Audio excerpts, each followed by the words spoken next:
In November 1257, an ultimatum reached Baghdad. Submit to Mongol authority, pay tribute, negotiate, or refuse and see what comes. The man reading it was called al-Mustasim. He was the 37th in a line that had ruled from this city for 5 centuries. His title was Commander of the Faithful. His city was Baghdad. And for as long as any Muslim alive could remember, Baghdad had been the political and spiritual center of the Sunni world. The message had come from a Mongol army advancing toward his realm. Its commander was a grandson of Genghis Khan. What al-Mustasim did next, and what came after, has been argued about for almost 800 years. Some historians say the fall of Baghdad in 1258 ended the Islamic Golden Age overnight.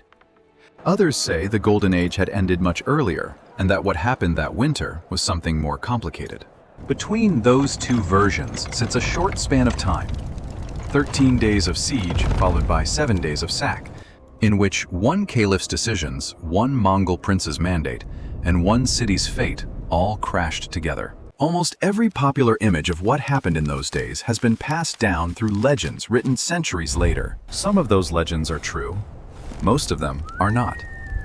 This is the story of how Baghdad fell, of how it became possible, and of what actually died, and what quietly survived after its walls came down. To picture 13th century Baghdad, most of us reach for a book. The book is called The 1001 Nights. In it, Baghdad is a city of moonlit palaces and midnight bazaars, of clever thieves and gentle princes, of a caliph named Harun al-Rashid wandering his streets in disguise. It is a city of the imagination, a golden age Baghdad that we half remember from bedtime stories. The actual 13th century Baghdad was not quite that, but it was, in its own way, extraordinary. The city sat on the Tigris River, cut in two by the water. On the west bank was the older residential district, a sprawl of markets, gardens, and quarters that traded with caravans from Persia, Arabia, and Central Asia. On the east bank was the walled imperial city where the caliph lived, where the ministries met, and where the great Friday mosques stood. Between them, the Tigris was crossed by pontoon bridges. Population estimates vary, but somewhere between 300,000 and 500,000 people lived within the ring of Baghdad's outer walls. In the 13th century, that made it one of the largest cities on earth. Baghdad's real distinction, though, was not its size. It was its legitimacy. The Abbasid Caliphate had been founded in the year 750, and Baghdad had been its capital since 762. For 500 years, the Abbasid Caliph had been, at least in theory, the supreme ruler of all Sunni Muslims. He was the political heir to the Prophet Muhammad.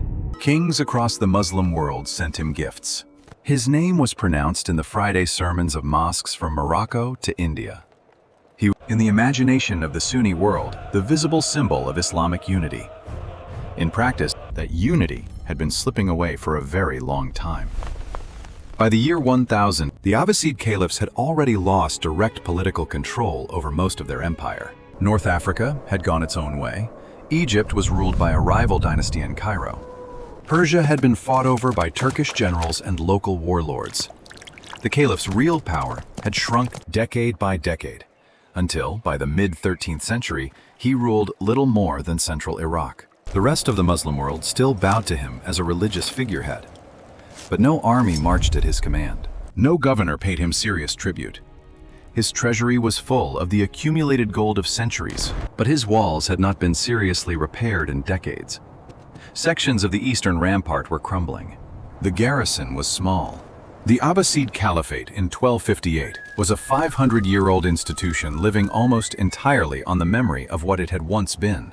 The man on its throne was called Abu Ahmad Abdullah, better known by his ruling name, al-Mustasim Billah, he who seeks refuge in God. He had been caliph since 1242. He, by the account of the chroniclers who lived through his reign, a man badly matched to his moment. He loved music. He loved his court. He listened to poets and jurists and religious scholars. What he did not do, what he seemed almost incapable of doing, was prepare for war. When his own commanders came to him and warned that a Mongol army was gathering to the east, he waved them off. When they asked him to reinforce the wall or to spend some of the immense caliphal treasury to hire Turkish mercenaries, he refused to release the money. His own father, the previous caliph, had built one of the great institutions of the age, the Mustansariya Madrasa, a monumental brick complex on the banks of the Tigris, where law, medicine, mathematics, and astronomy were taught to students from across the Muslim world. Al-Mustasim seemed to think his inheritance was secure enough that he needed to do nothing to defend it. He was very badly wrong. But to understand why, we have to look east across the mountains of Persia, out onto the plains of Central Asia, where a different empire was making very different decisions. The Mongol Empire, by the middle of the 13th century, was the largest contiguous land empire in human history. It stretched from the Sea of Japan to the borders of Hungary. Its founder, Genghis Khan, had died in 1227, but the machine he built had not slowed down. His sons and grandsons had kept expanding, conquering northern China, breaking the Persian Empire of Khwarezm, riding into Russia, and in 1241, smashing armies from Poland to Hungary before turning back. In 1251, at a great assembly on the Mongolian steppe, a new great Khan was raised to the throne. His name was Mongol. He was a grandson of Genghis Khan, and almost immediately after taking power, he did two things. The first was to send one of his younger brothers to complete the conquest of southern China.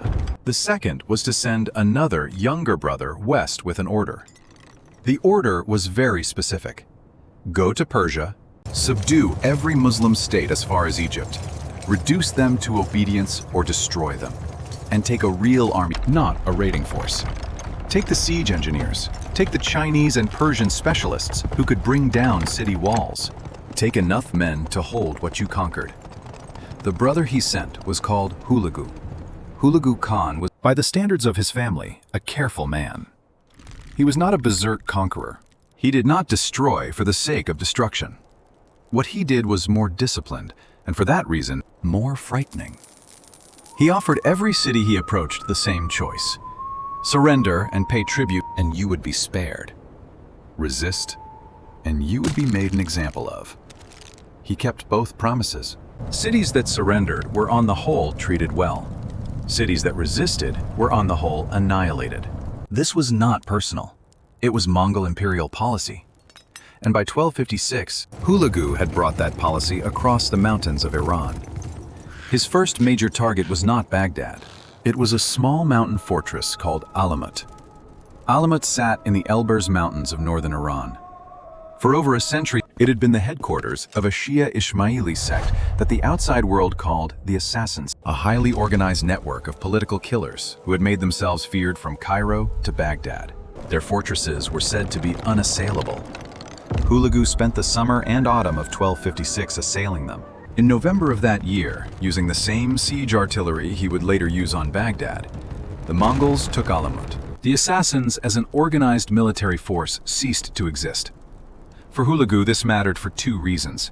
It cleared the last serious military obstacle between him and the Abbasid frontier, and it battle-tested his siege corps, his Chinese engineers, his catapults, his trebuchets, against the strongest fortifications in the region. But something else happened at Alamut, something that would matter far more than anyone knew at the time. Among the scholars, philosophers, and administrators captured when Alamut fell was a Persian polymath in his mid-50s. His name was Nasir al-Din al-Tusi. He was one of the leading astronomers, mathematicians, and philosophers of the Islamic world. Instead of being killed, he was brought into Hülegü's court as an advisor. Remember that name.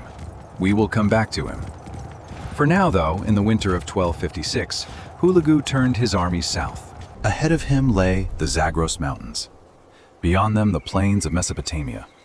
And on those plains, on the banks of the Tigris, Baghdad. In November 1257, Hülegü's main army reached the city of Hamadan in western Persia. From that camp, he sent his ultimatum. The demands were straightforward. Al-Mustasim was to acknowledge Mongol overlordship. He was to send an annual tribute, 1/10 of the caliphal tax revenue. He was to provide auxiliary troop, 1,000 horsemen and 1,000 suits of armor. And he was to appear in person or by proxy to submit to the great Khan's brother. In Baghdad, Al-Mustasim wrote back, His letter has come down to us through Persian chronicles. It was a masterpiece of misunderstanding. "O young and deceived king," the Caliph wrote, "who is he that risks warring against the people of Islam? Return to your lands. For every Muslim on the face of the earth is my army." Al-Mustasim seems genuinely to have believed this. He believed that if a Mongol army marched on Baghdad, the entire Sunni world would rise to defend it, that armies from Egypt, from Syria, from Iran, from India would appear at the horizon to save the city of the Caliph. He believed the aura of his office was itself a kind of army. It was not. No help was coming. Not from Cairo, not from Damascus, not from anywhere. In the 500 years since Baghdad had been the real capital of the Muslim world, the political geography had shifted so completely that no other Muslim ruler still saw the Abbasid Caliph as their master. He was to them a spiritual symbol worth a mention in the Friday prayer, not worth an army. Hülegü received the Caliph's letter. According to the Persian official, Juvaini replied in the same tone. "When the ruler of the world rises like the sun," he wrote back, "how can a bat resist him? Your deeds are nothing but deceit and lies." And with that, the correspondence was closed. There would be no negotiation. Hülegü's army broke camp at Hamadan and began marching west toward the mountain, and beyond them, the Tigris. The winter of 1257 turned. Somewhere in the passes of the Zagros, the Mongol columns began their descent. Baghdad, behind its crumbling walls, with its half-empty barracks and its overflowing treasury, waited for an army that would never come. The one that arrived was not the one al-Mustasim expected. The Mongol columns came down the Zagros in December of 1257 and into the new year. By early January, they were already spreading across the plains of Upper Mesopotamia, dividing into wings, moving on Baghdad from more than one direction at once. This was not a single army marching down a single road. It was an operational envelopment. On January 11, 1258, the western wing crossed the Tigris north of the city. It was commanded by one of Hülegü's senior generals, a veteran of the Persian campaigns. His task was to swing wide, cross the river above Baghdad, and then curl south down the far bank, cutting the city off from any relief that might come out of Syria or northern Iraq. This kind of coordinated flanking movement was one of the things the Mongol army did better than almost anyone else in the world at the time. And in Baghdad, no one seems to have appreciated what it meant. What it meant was this: Baghdad was now enclosed on both banks of the Tigris. Any Abbasid army that marched out to fight Hülegü would have to fight blind, with a hostile force to its front, and another sitting on its line of retreat. The Abbasid army marched out anyway. Al-Mustasim did not command it in person. He remained in his palace. The field army was led by his Dawatdar, his chief secretary, a man responsible for both administrative correspondence and, when necessary, military command. He led out what may have been the largest professional force still under caliphal control, several thousand cavalry, supported by whatever conscripted militia he could gather in a hurry. On January 17th, he encamped his men to the west of Baghdad, near the ancient city of Anbar on the Euphrates. The Mongols had been waiting for exactly this. What happened at Anbar was not really a battle. It was an act of engineering. Sometime after nightfall on January 17th, Mongol sappers moved upstream from the Abbasid position and broke open the ancient Mesopotamian irrigation dikes that had, for over 1,000 years, kept the Euphrates in its bed. Cold floodwater rolled down toward the Caliph's camp in the dark. When dawn came, the Abbasid cavalry woke up with their horses standing knee-deep in mud, their saddles half submerged, and their line of retreat cut off by a widening swamp behind them. Mongol archers took position on the dry embankments above. What followed was not a fight. It was a slaughter. Somewhere on the order of 12,000 caliphal soldiers were killed at Anbar, drowned in the flood, ridden down in the retreat, or shot dead as they tried to escape. Baghdad had marched out with its last real army. It came back without one. This is the moment that mattered most in the entire campaign, not the moment the walls broke, not the moment the gates opened. The moment at Anbar, when the Caliph's field army ceased to exist, was the moment the outcome of the siege was decided. Everything that came after was, in a military sense, cleanup. 5 days later, on January 22, Hülegü's main army arrived and began the encirclement. The perimeter they built around Baghdad was roughly 30 kilometers long. It followed the outer walls of both the eastern and western cities, ran along both banks of the Tigris, and cut the river north and south with pontoon obstacles that made resupply by boat impossible. Behind that ring, the Mongols began setting up siege batteries, and these were not improvised.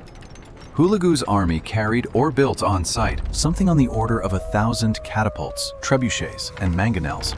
Many of them were the work of Chinese engineers Hülegü had brought from the eastern part of the empire, men who had spent decades breaking down city walls in the Mongol campaigns in northern China, and who now applied that expertise to the brick fortifications of the Abbasid capital. One of those engineers was a Han Chinese general in Mongol service named Guo Khan.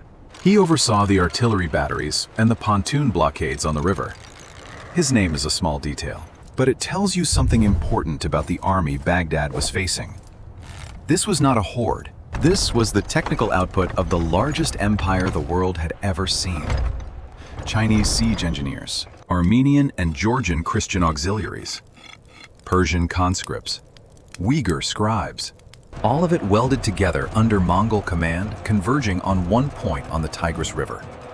By some estimates, Hülegü's total force at Baghdad was between 120,000 and 150,000 men.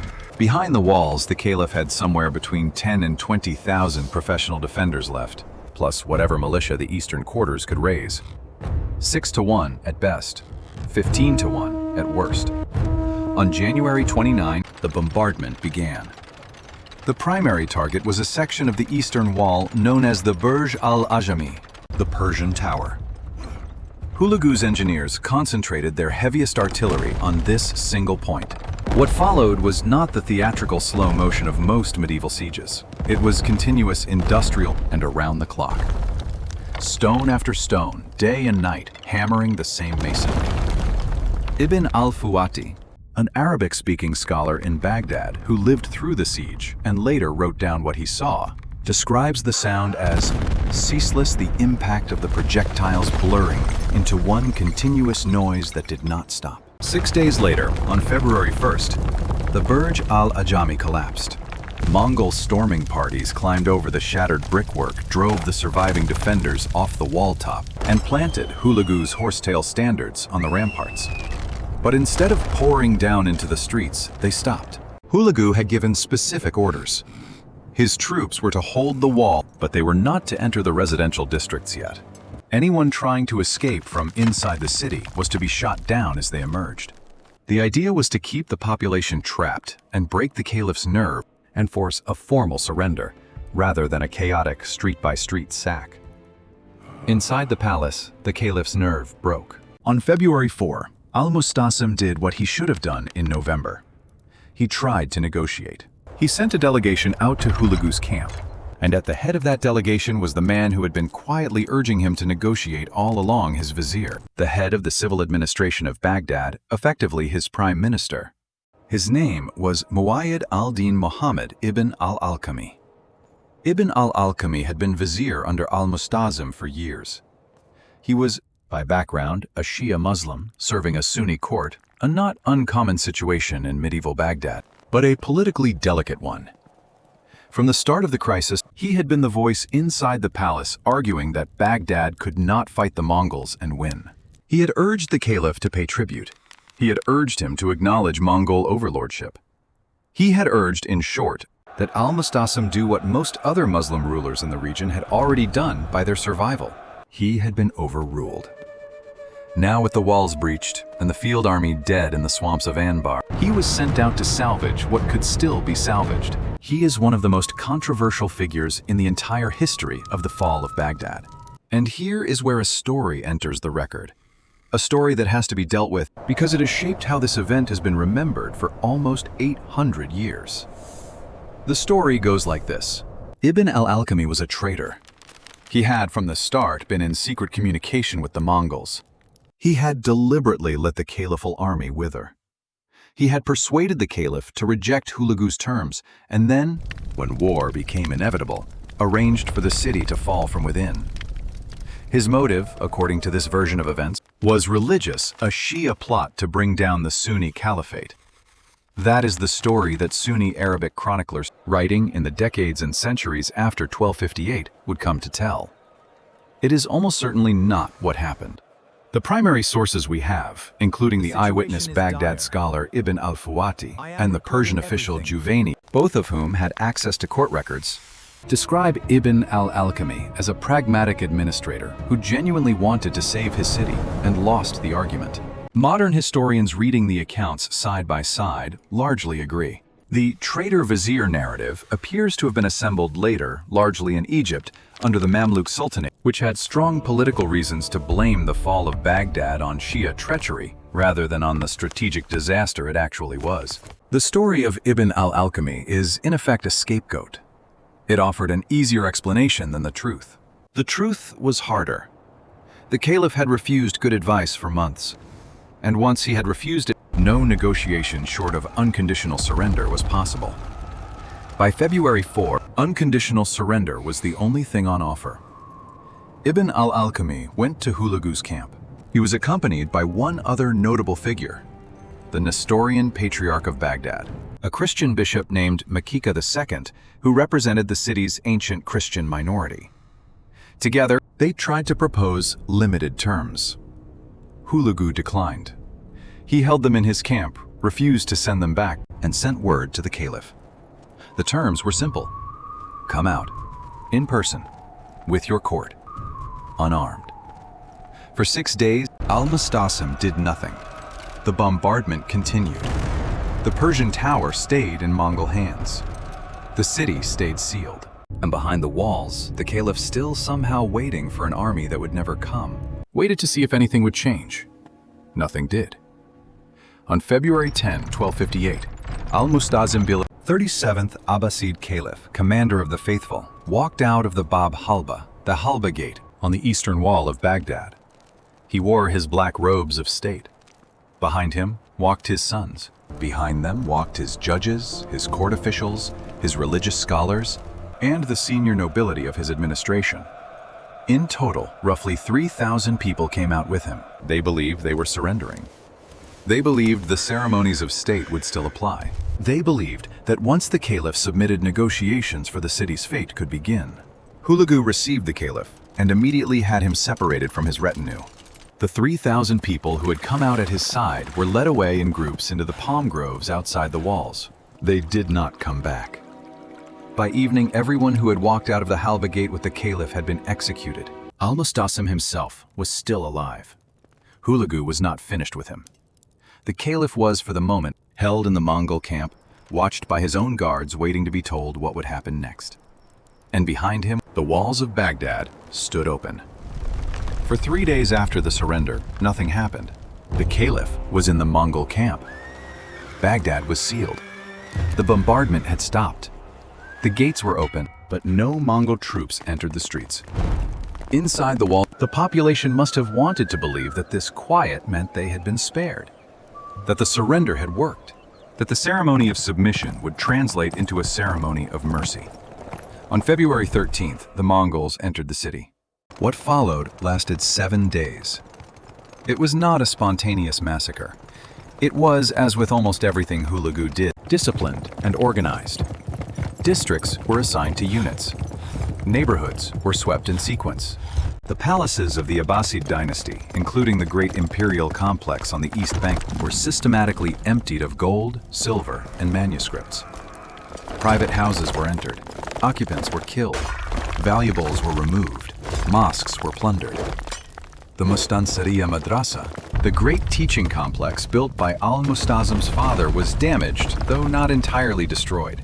And in the residential quarters, on the streets and in the courtyard, ordinary Baghdad is died in numbers that later chroniclers would spend centuries trying to count. Ibn Kathir, writing over a century later in Damascus, described it this way. They swept upon the city and killed all they could overpower. Men, women, children, old men, and youth, until blood flowed in the narrow alleys like rivers. Modern historians estimate the civilian death toll at somewhere between 80,000 and 200,000, perhaps 20 to 40% of the pre-siege population. Later Sunni chroniclers, writing under Mamluk sultans in Cairo, whose enemies happened to be the Mongol successors of Hülegü, would put the number at 800,000 or 1.8 million or higher. Peter Jackson, the leading modern historian of the Mongols in the Muslim world, points out something important about these later figures. They are physically impossible given Baghdad's actual size in 1258. And the chroniclers who produced them had strong political reasons to inflate them. It is likely that no pre-modern city on Earth could have absorbed a death toll that large in a single week. But the truth was still monstrous. If a fifth of Baghdad died in 7 days, that is a scale of civilian slaughter that European history would not see again until the 20th century. There were exceptions to the killing. The Nestorian patriarch Makika II, who had gone out with Ibn al-Alqami to negotiate, had done more than negotiate. He had made the case that Baghdad's ancient Christian minority should be spared. His argument was helped by an unexpected ally inside Hülegü's own court. Hülegü's principal wife, a Mongol noblewoman named Doku Khatun, was herself a Nestorian Christian. She interceded for the city's churches and the population that worshipped in them. The Christian quarters of Baghdad were spared the general massacre. So were the Jewish quarters. The killing was directed above all at the Sunni Muslim population, the population of the Caliph. On February 15, Hülegü entered the imperial palace. He sat down on the Caliph's throne. He had al-Mustasim brought in. And here, according to a story that Marco Polo would carry back to Europe 50 years later, Hülegü gave the Caliph a lesson. He ordered a plate of gold and jewels brought out from the palace's underground vaults. He set it in front of the Caliph, and he told him to eat. Al-Mustasim, in Marco Polo's telling, protested that gold could not be eaten. Hülegü answered that this was exactly the point. Why, he asked, had the Caliph hoarded a treasury of this size when he could have used it to fortify his walls, hire mercenary armies, and pay for his own defense? What good was gold when it could not save the man who owned it? This story is almost certainly a legend. No contemporary source from Baghdad records the conversation. Marco Polo wrote it down decades later at second or third hand in a work that mixes reportage with medieval European moralizing. But it survived in the popular imagination because it captured something true.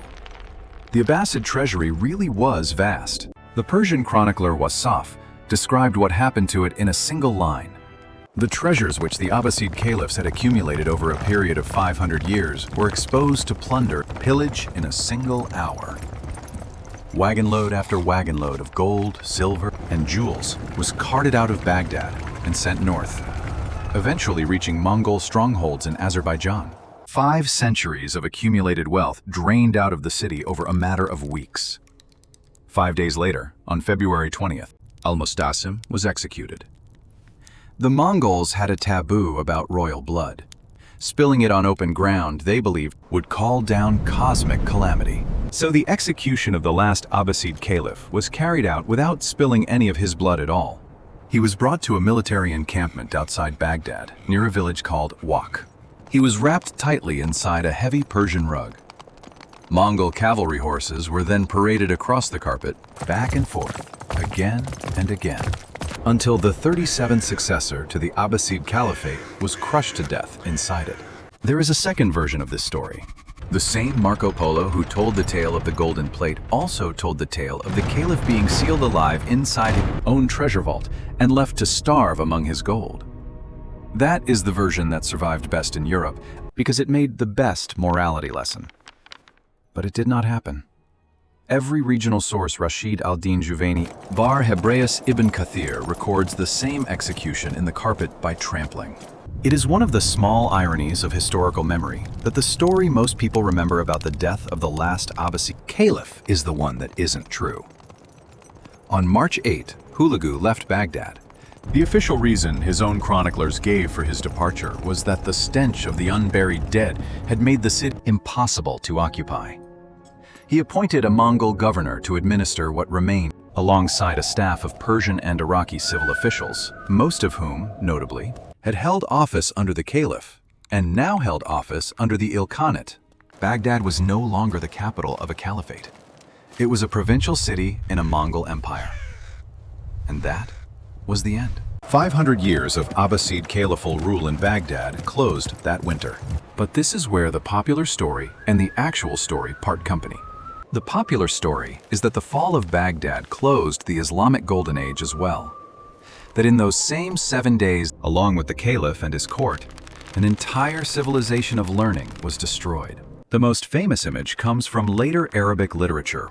The image of the Tigris River running black with the ink of hundreds of thousands of books thrown from Baghdad's libraries into the water, and then red with the blood of the scholars killed on its banks. There is a traditional saying, often cited in Islamic intellectual culture, that the ink of scholars is holier than the blood of martyrs. The trope of the Black Tigris is invoked as the moment the ink and the blood ran together. It is a powerful image. It is also almost entirely invention.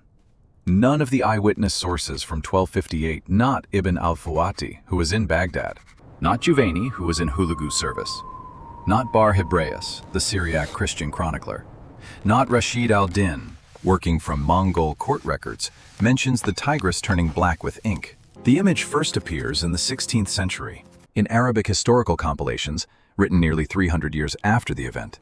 It is a literary crystallization of grief, not a report of what happened. Royal book collections were looted, private libraries were damaged, manuscripts were burned in the general destruction. But the popular vision of every book in Baghdad being tipped into the river is a symbol, not a record. The second popular claim is even more misleading. It is the claim that Hülegü personally burned the House of Wisdom, the Bayt al-Hikmah, to the ground. In the modern imagination, the House of Wisdom is often described as a great research university, a proto-Oxford or proto-Harvard of the Islamic world, where centuries of accumulated scientific knowledge sat on the shelves until the day it was set on fire.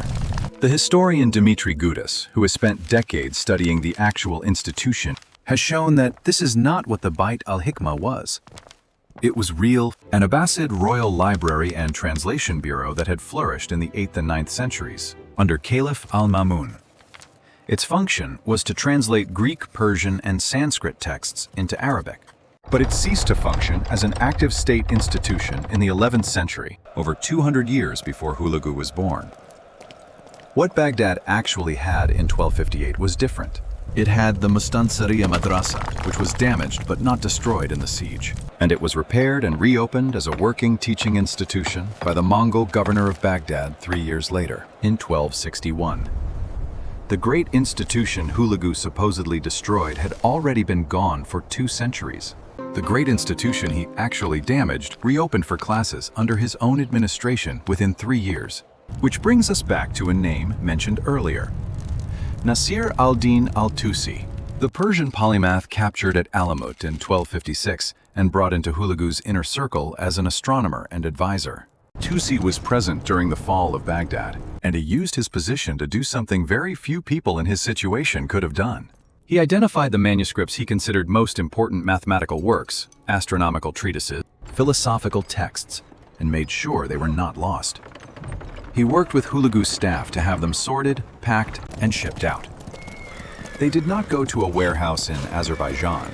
They went to a new institution that was being planned in the mountains north of Baghdad. On November 12, 1259, Hülegü formally financed the construction of the Maragha Observatory. The director was Tusi. The staff was drawn from surviving scholars, some rescued from Baghdad, some recruited from across the Ilkhanate. And in the 4 decades after 1258, the observatory at Maragha produced some of the most sophisticated planetary astronomy in the history of the Islamic world. The historian George Saliba, who has written extensively on Islamic science after 1258, is direct about this. The narrative that Islamic science died with Baghdad is factually false. Some of the most original mathematical work in the history of Islamic civilization was produced after 1258, under Mongol patronage. The mathematical model Tusi developed at Maragha to describe planetary motion, now known as the Tusi couple, would appear again 2.5 centuries later in the astronomical work of Nicholas Copernicus in Europe. Whether Copernicus knew where he had learned it or not, and there is a strong scholarly argument that he did, the mathematics of the Copernican revolution passed through the hands of a Persian astronomer who had survived the Mongol conquest. The librarians of the Islamic Golden Age did not all die in Baghdad. Some walked out with their books. They taught in the mountains. and their students went on to build the science of a later century. Which is not to say that nothing was lost. It is to say that what was lost was different from what most people remember. The historian Hugh Kennedy has put it plainly. The fall of Baghdad was a great political and psychological shock, but it was not the end of Islamic culture. What collapsed was a political institution, the Abbasid Caliphate, that had already been hollowed out for centuries. The cultural center of gravity simply dispersed. It went to Cairo. It went to Damascus. It went to Tabriz. It went eventually to Istanbul. What actually ended in 1258 was the idea of a single caliph. For 5 centuries in the Sunni imagination, there had been one man in one city who symbolically stood at the top of the Muslim world. After 1258, there would never be such a man again. Not really. Later Ottoman sultans would claim the title of caliph, but no ruler after al-Mustasim ever commanded the theoretical loyalty of the entire Sunni world. The universal caliphate ended in the palm groves outside the Halba Gate. Islam from that point on became a genuinely multipolar civilization, anchored not in one capital, but in many. Mamluk Cairo, Ottoman Istanbul, Safavid Isfahan, Mughal Delhi. Each inherited fragments of what Baghdad had once meant. None of them ever held the whole. That is the real loss of 1258. Not the books, not the sciences, not the House of Wisdom. The loss was of an idea. The idea that the Muslim world could have one center. Which is why, 7.5 centuries later, the memory of that week still cuts so deep. When American tanks rolled into Baghdad in April of 2003, and the Iraq National Museum and the National Library were looted in the days that followed, Iraqi and Arab commentators reached for one historical parallel above all others. 1258. Not Napoleon in Cairo, not the British in Mesopotamia. 1258. That week was, and remains, one of the most powerful metaphors in the region's historical memory for what it means to be a great civilization broken by a stronger power from outside.